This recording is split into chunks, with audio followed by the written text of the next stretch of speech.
কিছুদিনের মধ্যে বুবলিকে নিয়ে সংসার শুরু করব, একই বললেন শাকিব খান। হ্যালো ভিউয়ার্স, বিস্তারিত জানতে চ্যানেলটি সাবস্ক্রাইব করে সম্পূর্ণ ভিডিওটি দেখতে থাকুন। সুপ্রিয় দর্শক, ঢাকাই সিনেমার বর্তমানের ব্যস্ত অভিনেত্রী শবনম ইয়াসমিন বুবলি, তাকে নিয়ে সোশ্যাল মিডিয়ায় আলোচনার শেষ নেই। পাশাপাশি দর্শকদের প্রশংসায় ভাসছেন। তিনি বর্তমানে একাধিক সিনেমার কাজে ব্যস্ত রয়েছেন।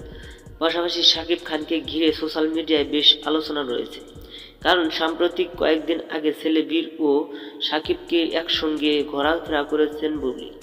আর সেই ছবিগুলো ইতিমধ্যেই সোশ্যাল মিডিয়ায় বেশ জনপ্রিয়তা অর্জন করেছে। ভক্তরা মনে করেছে শাকিব বুবলি অবশেষে মিলে গেলেন। এতে মনে করেছেন শাকিব খান আমেরিকা থেকে আসার পর যে ঘোষণা দিয়েছেন বীরকে নিয়ে ঘোরাঘুরি করবেন, অবশেষে তা কথা রাখলেন। হঠাৎ বুবলিকে নিয়ে প্রশংসা করে যাচ্ছে। সাম্প্রতিক শাকিব খান এক সাক্ষাৎকারে জানান, বেশ কিছুদিনের মধ্যে বুবলিকে নিয়ে সংসার শুরু করব। বন্ধুরা, ভিডিওটি ভালো লাগলে একটা লাইক দিন এবং নিত্য নতুন আপডেট নিউজ পেতে আমাদের চ্যানেলটি সাবস্ক্রাইব করে পাশে থাকা বেল আইকনটি বাজিয়ে দিন। ধন্যবাদ।